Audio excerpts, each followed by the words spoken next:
everyone, my name is Makenzy Kay. And I'm Liz Trumpower. And today we will be talking about the difference between law-based minor and do-based minor for the choral students in the classroom. Yes, we're focusing on beginner classmates because law-based minor and do-based minor can be tricky, and what we personally believe is law-based minor is better for beginner choral students. So today we'll be talking about movable do, what law-based minor and do-based minor are, and we will give examples and apply the two different minors to it. As stated on TeachingChildrenMusic.com, it talks about movable do. Movable do is where do is not just middle C.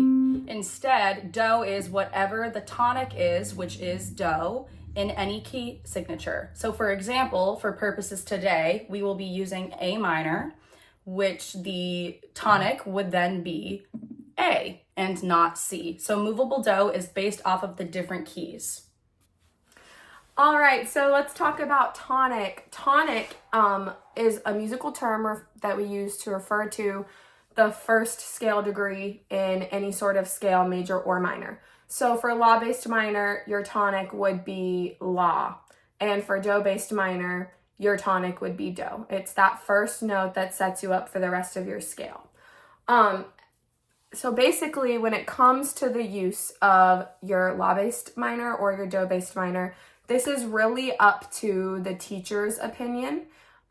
We've had a lot of professors in our School of Music at East Carolina that are strictly do-based minor. And then we've also had a lot of professors who vary and they prefer law-based minor. It's really up to that specific teacher and what they prefer and what they know works better for their ensemble that they're trying to work with. Typically, do-based minor users are instrumentalists and not vocalists, so all of our vocal professors agree with using law-based minor.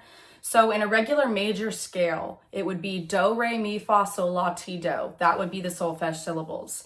But for law-based minor, it would be la, ti, do, re, mi, fa, sol, la. And in do-based minor, you're going to change the syllables, which is why it becomes tricky for beginner students. So it would be do, re, me, fa, sol, la, te, do. Instead of mi and ti, it's me and te, because they're lower scale degrees to make it a minor key. So that's why our personal opinion is we don't have to change any of the solfege syllables, and we just instead use la as the tonic, which was what Makenzy was saying, instead of do as the tonic. Do-based minor, do would be tonic. We will now be demonstrating law-based minor. We are going to be sight reading Gaudete from Pie Canciones using our law-based minor solfege.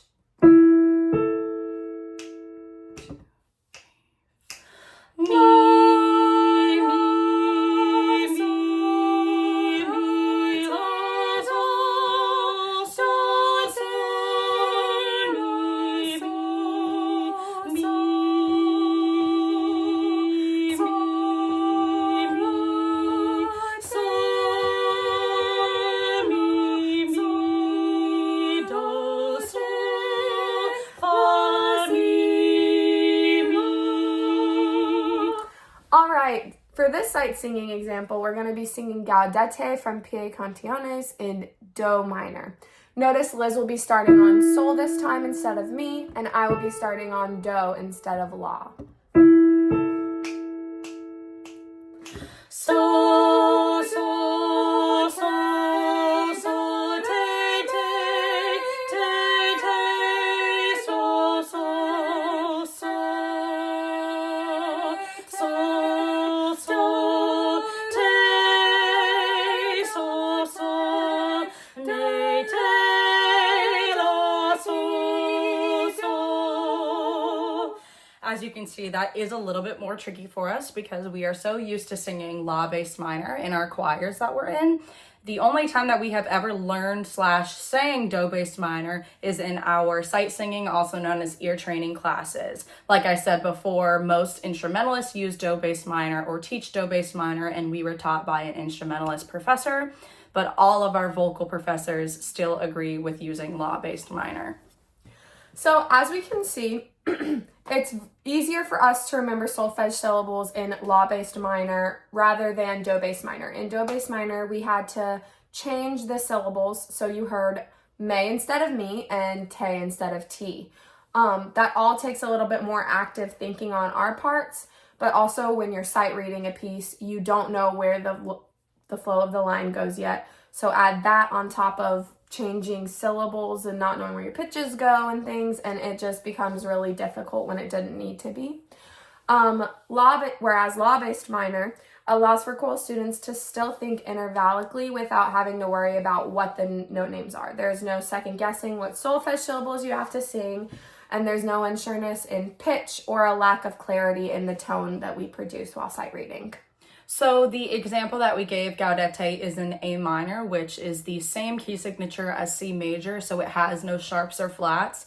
Just for the purpose of this video, to show the example of not adding extra accidentals in there. So what accidentals are is when in a regular key, either major or minor, you would have to either sharpen, flat, or natural a different note, which adds extra different solfege syllables. But for this purpose, we wanted to keep it to A minor because that's what a lot of beginner choral students will sing in the beginning, is A minor, just to get the feel of what minor sounds like, because as you can see, it's a lot sadder. For example, C major would be, sounds very happy sounding, right? But then when you flatten the third, it sounds like this.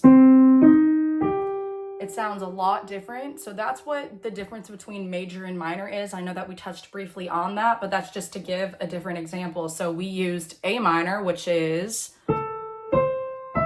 A major would be, see, it sounds a whole lot more brighter and a whole lot, whatever. But for the purpose of gaudete, it's, which is very sad sounding, very mysterious. That's a great way to explain to students like the difference between major and minor, explaining examples of emotions, how that makes a student feel. So it's important to still incorporate how the sound of minor is when you're teaching either law-based or do-based minor.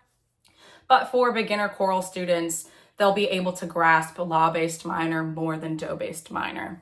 All right, so the summary of everything, remember that movable do is going to be not C as do, but in fact, it'll be whatever the key is. So for another example, in a major scale, let's say D major, D would be do. But if it were to be D minor, it would either be, the D would either be law or do-based minor. This is just to give another example on what movable do is. The tonic, like Makenzy was saying earlier, is the first note in a scale, whatever scale it may be, major or minor. So law-based minor, again, is la, ti, do, re, mi, fa, sol, la. And do-based minor is do, re, mi, fa, sol, la, te, do. Instead of do, re, mi, fa, sol, la, ti, do, which you would use for any major scale. So that's just to summarize on what the two are. The reason that we use law-based minor is to make sure that we aren't using extra solfege syllables in a regular, natural minor way. So we are not talking about melodic minor, harmonic minor, and we're just talking about regular minor keys for the purpose. The natural minor, just to explain to beginner students, we don't want to incorporate, for example, if we were to be teaching law-based minor or a minor song, a minor piece of music, we would not be starting in a classroom with a harmonic minor piece. That would be way too challenging to start for beginner students. So it is 100% possible to teach middle schoolers, teach beginner high schoolers a minor song with the use of law-based minor or do-based minor. It is a very opinion-based thing, but based off of the research that we have done, for the purpose of beginner choral students, we truly believe that law-based minor is in fact the way to go. Just to re-emphasize some of the points from earlier, supporting this claim that the law-based minor is better for the beginning choral ensemble, again, we'll just remind you there are a lack of accidentals. So in regular sheet music, you have the treble staff and it has lines on it and spaces on it. You'll see a note that's filled in on it. Accidentals are those things that Liz discussed earlier. It could either be a sharp, a flat, or a natural, depending on the key signature. Using law-based minor, you don't have to make any changes to the natural key signature that you're using. So that is one of the reasons why we think it's better. We also agreed that it provides confidence and clarity, even between our examples singing La and Do bass minor of Gaudete.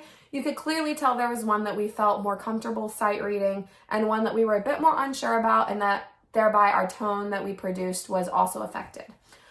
We also just think it's easier for beginning students to grasp because it uses the same solfege that they're already used to, and they're not having to alter any of the things that they're saying. Like we mentioned earlier, me instead of me or te instead of ti. Weird things. So we appreciate you guys coming to watch our video, and we hope that this helped you feel a little better. You know, we made the purpose of this video for music educators, especially choral educators, but also for just anyone who is singing in a choir who needs a little help to know the difference between La-based and Do-based minor. So we hope that this video was efficient and that you guys were able to understand it. So thank you all for watching. Thank you so much.